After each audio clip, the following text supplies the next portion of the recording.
Hello, dear students. I am Dharamveer. I welcome you all to my channel. प्यारे विद्यार्थियों, आप सबका मेरे इस चैनल पर स्वागत है। आज हम जो वीडियो आपके लिए लेकर आए हैं वो क्वाड्रेटिक इक्वेशंस पे है। In continuation with the previous video, so I have new video for you on the quadratic equations. I have taken some words problem. So that is written on the board. So first problem is a train travels 360 km at a uniform speed. If the speed had been 5 km per hour more, it would have taken 1 hour less for the same journey. Find the speed of the train.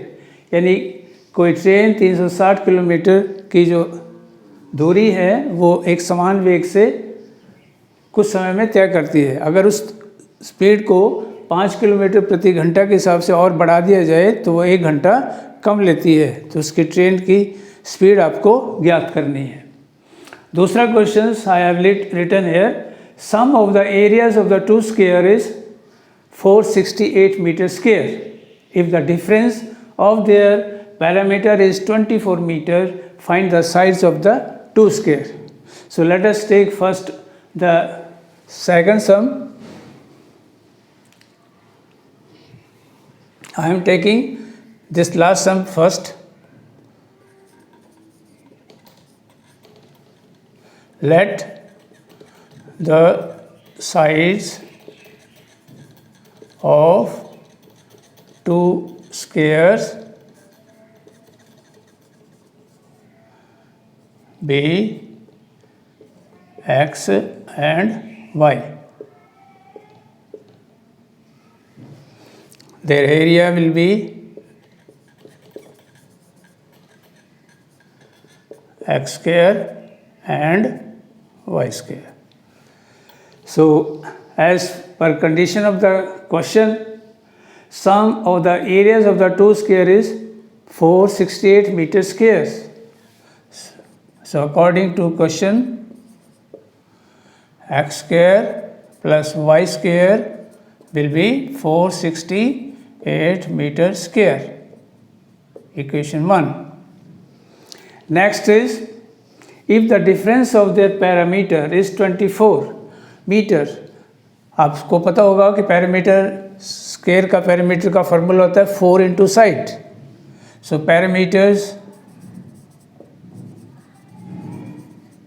Parameters will be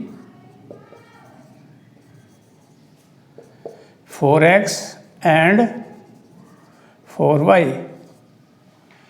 So according to question, the difference of their parameters, so x 4x minus 4y is 24 metre. इसको 4 से divide करें तो ये जाएगा x minus y will be 6. Equation number 2, let us find the value of x. So x will be equal to 6 plus y.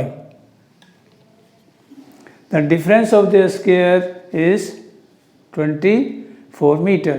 अब हमने इसका दोनों का डिफरेंस ले लिया, पैरामीटर्स का, वो है 24. 4x minus 4y is equal to 24.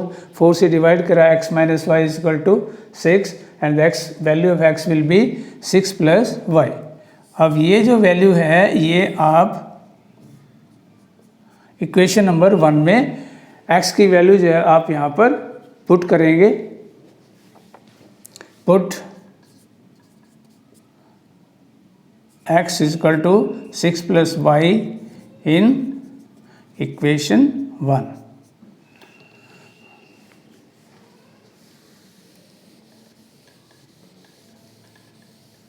Equation Y 1 थे हमारे X square plus Y square is equal to 468, तो that will be 6 plus Y square plus Y square equal to 468.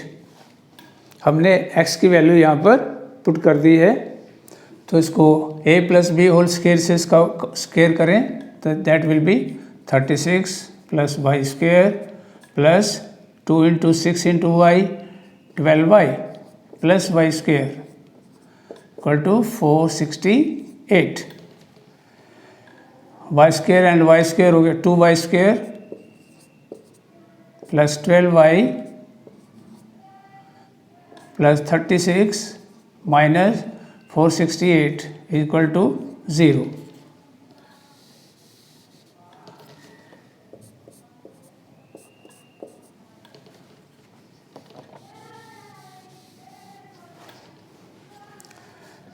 To Y square plus 12y. अब इसमें से इसको minus करें. 468 में से 36 को माइनस किया तो हो गया 432. अब इन तीनों टर्म्स को 2 से डिवाइड कर लें क्योंकि ये सभी 2 पर डिवाइड हो जाती है. तो हो गया Y square plus 6y 216 is equal to 0. अब ये क्वेश्चन आ रहा है x इज इक्वल टू, मैं इसको इधर लिख लेता हूँ x is equal to 6 plus Y. अब हम इसको बाद में यूज़ करेंगे just to make the space for the question. अब हमारे पास ये 3 टर्म है Y square plus 6y minus 216 equal to 0. तो इन 3 टर्म्स में जो मिडिल टर्म है उसको आपने स्प्लिट अप करना है. 216 के वो फैक्टर बनाएं जिसको के डिफरेंस करके 6 आ जाता है. So those factors will be 18 and 12. So Y square plus 18y minus 12y minus 216 equal to 0. Common factor y. So common पहले ब्रैकेट खोलें उसके बाद करेंगे factors. Y square plus 18y minus 12y minus 216 is equal to 0. The common factor for the first 2 term is y plus 18 and the second for the 2 last 2 terms common factor will be minus 12. So y plus 18 is equal to 0. The two factors will be y plus 18 and the other factor will be y minus 12 is equal to 0. So y plus 18 is equal to 0 and or y minus 12 is equal to 0. इससे y की value आ गई minus 18 और y की value आई plus 12. तो क्योंकि किसी भी shape की जो साइड जो है चाहे वो ट्रायंगल हो चाहे स्क्वायर हो साइड माइनस में नहीं होती इसलिए इसको हम रिजेक्ट करेंगे. So y is equal to minus 18 rejected. Sides cannot be negative. Therefore, y is equal to 12. तो एक साइड स्क्वायर की जो साइड है हमने 2 स्क्वायर्स माने थे. एक की हमने y माना दूसरी को x. तो y की वैल्यू आई 12. अब x की वैल्यू क्या आएगी 6 plus y. x is equal to 6 plus 12 that is 18 meters. So therefore answer was sides I sides of square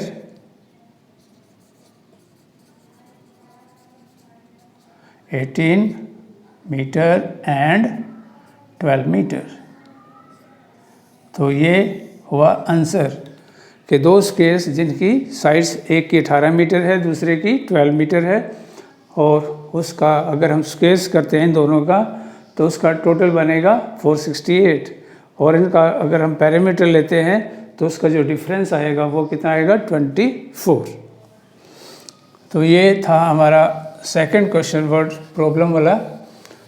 मैं इसको इरेज कर रहा हूँ इस क्वेश्चन को.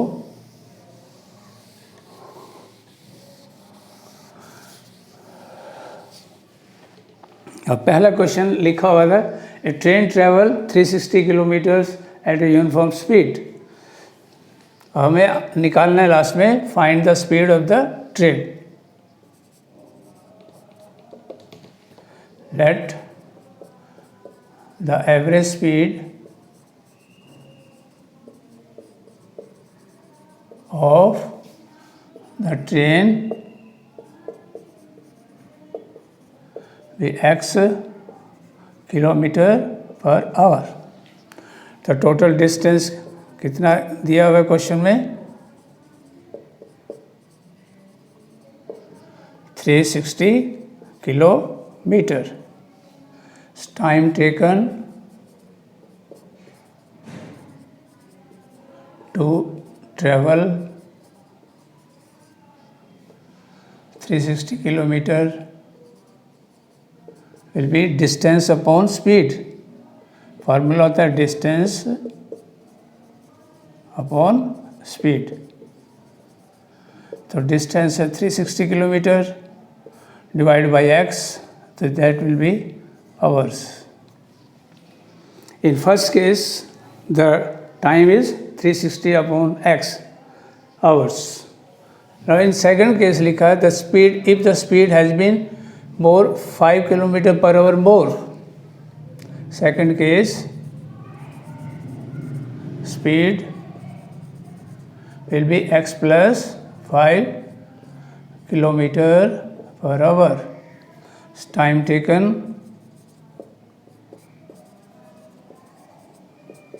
360 divided by x plus 5 kilometre our, sorry. अब देखिए कि जब स्पीड ज़्यादा होती है तो टाइम कम होगा, और जब स्पीड कम हो तो टाइम ज़्यादा होगा। तो यानी पहले स्पीड कम थी इसलिए ये जो टाइम है ये ज़्यादा है, और बाद में स्पीड ज़्यादा थी तो टाइम कम है, इसलिए ये ज़्यादा टाइम है और ये कम है। तो इसमें से हम इसको माइनस करेंगे। So difference of the time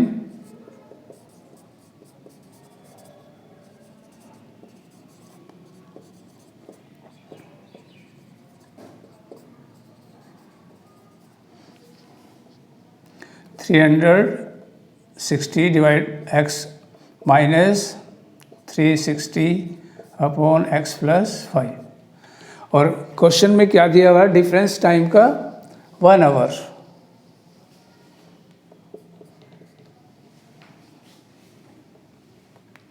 सो ये हो गया अकॉर्डिंग टू क्वेश्चन। कंडीशन है ये कि अगर पहले जो टाइम लगा था उससे और बाद में जो स्पीड बढ़ा देते हैं तो उसमें 1 घंटा जो है वो समय कम लगता है, तो इसलिए हमने उनका डिफरेंस ले लिया और वो होना चाहिए 1 के बराबर।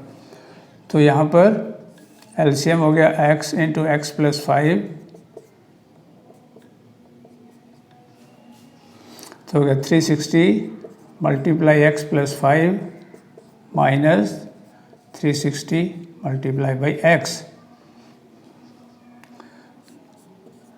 360x 5 से मल्टीप्लाई करें 0 0 1800 माइनस 360x, और इसको 1 से जब मल्टीप्लाई करेंगे वो हो जाएगा x इंटू एक्स प्लस 5।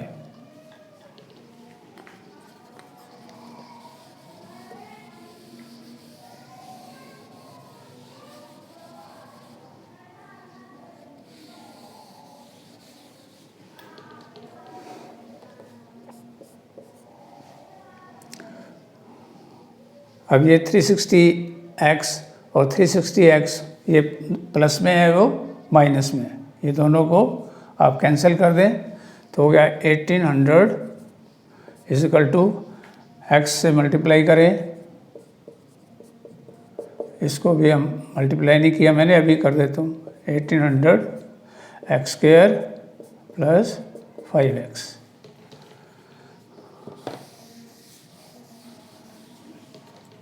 अब 1800 को इस तरफ ले आइए, एक्स स्क्वायर जिधर प्लस में है तो बन जाएगा equation X square plus 5x minus 1800 is equal to 0। अब फैक्टर अगर आप इसके 1800 के फैक्टर्स बनाएं जिनका का डिफरेंस 5 हो तो वो क्या बनेंगे? क्योंकि 1800 डिविजिबल बाय 10 तो हो गया 20 से डिवाइड करके 90, 40 से डिवाइड करके 45। तो ये जो पेयर है, और भी बहुत सारे फैक्टर हैं, मैंने नहीं लिखे क्योंकि ये बहुत सारे फैक्टर्स बनेंगे, काफ़ी सारे बनेंगे। तो हमने सिर्फ वो देखने हैं जिसका डिफरेंस 5 हो। तो है 40 और 45। तो X square plus 45x minus 40x minus 1800 X square plus 45x minus 40x 1800 equal to 0।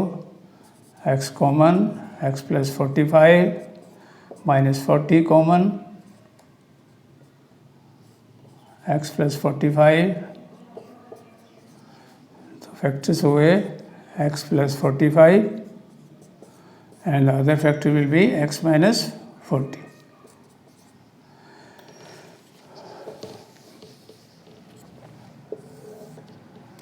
तो x plus 45 is equal to 0 और x minus 40 is equal to 0। तो x की वैल्यू इससे आ गई माइनस 45 और x की वैल्यू आई 40 इससे। तो माइनस 45 से नेगेटिव टर्म, तो ये नंबर जो है माइनस में है तो स्पीड माइनस में नहीं होती, तो इसलिए रिजेक्ट हो जाएगा। x is equal to minus 45 rejected. Therefore, x is equal to 40. The speed of the train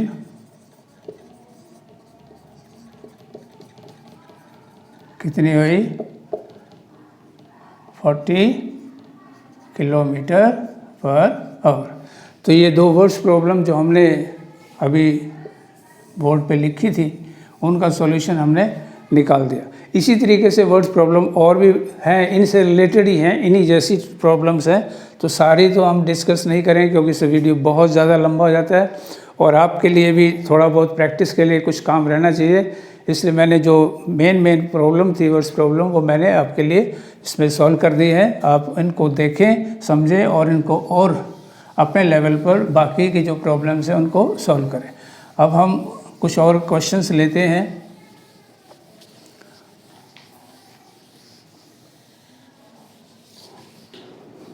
hello. सो अब मैंने एक और क्वेश्चन लिखा है आपके लिए। Find the values of k for each of the following quadratic equation so that they have 2 equal roots. तो ये बड़ा इंपॉर्टेंट क्वेश्चन है, आमतौर से एग्ज़ाम में पूछे जाते हैं इस तरह के क्वेश्चंस कि इसमें जहाँ पर भी k लिखा है इस क्वाड्रेटिक इक्वेशन में, उसकी आपको वैल्यू फाइंड आउट करनी है। कंडीशन क्या है? So that they have the 2 equal roots. अगर आपने पीछे कंडीशंस लर्न की हो, वीडियो पीछे एक बार देखी हो, तो उसमें लिखा था कि इक्वल रूट्स के लिए कंडीशन क्या होती है? Conditions for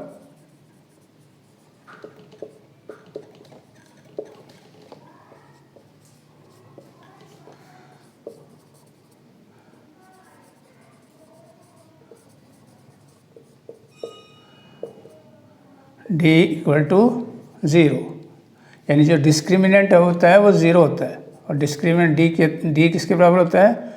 b square minus 4ac। तो ये कंडीशन आपने अप्लाई करनी है क्योंकि इसमें लिखा है they have the 2 equal roots. So first part, let us take first part. 2x square kx plus 3 is equal to 0। a यहाँ पर a है 2, b है k और c है 3। तो d की वैल्यू यानी b स्क्वायर माइनस 4ac, तो कितना आएगा? स्क्वायर ऑफ k, a की वैल्यू 2 और c की value 3। So that must be equal to 0।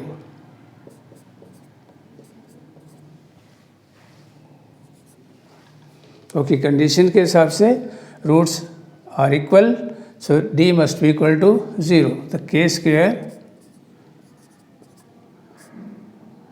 इसकी मल्टीप्लिकेशन से आ गया 24, दैट विल बी 0। तो के स्क्वायर किसके बराबर आएगा 24 के। अब के की वैल्यू क्या आएगी अंडर रूट ऑफ 24 यानी प्लस माइनस अंडर रूट 24। तो 24 के अगर फैक्टर देखें आप 2 इंटू 3 इंटू 2 इंटू ये टोटल फैक्टर्स 2 2 3 2, इसमें से ये एक पेयर बन जाता है और बाकी जहाँ जो अनपेयर्ड वो रहेगा 6, यानी हो गया 6 अंडर रूट 6। जब इसका अंडर रूट करेंगे ऐसे बनेगा 2 अंडर रूट 6 अंडर रूट 24, तो प्लस माइनस 2 अंडर रूट 6, ये आ गई के की वैल्यू। तो इसमें से एक वैल्यू प्लस की है, दूसरी माइनस की, यानी 2 under root 6 minus 2 under root 6, तो ये आ गई value of K 2 under root 6 and other values minus 2 under root 6। ये था हमारा एक पार्ट। सेकंड पार्ट भी इसी तरीके से आपने सेम वही कंडीशन यहाँ पर अप्लाई करनी है।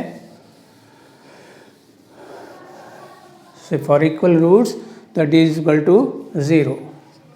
The second case, second question is kx into X minus 2 plus 6 is equal to 0। Bracket खोलें तो हो गया kx square minus 2kx plus 6 is equal to 0। अब a की वैल्यू क्या है इसमें k, b की वैल्यू क्या है माइनस 2k और c की वैल्यू है 6। तो a ये हो गया, ये b हो गया और ये c। तो d b square minus 4ac, तो कितना आएगा माइनस 2k का स्क्वायर, a की वैल्यू है k और c की वैल्यू है 6। अब माइनस 2k का स्क्वायर करेंगे तो आएगा 4k स्क्वायर और इसको मल्टीप्लाई करेंगे तो आएगा 24k।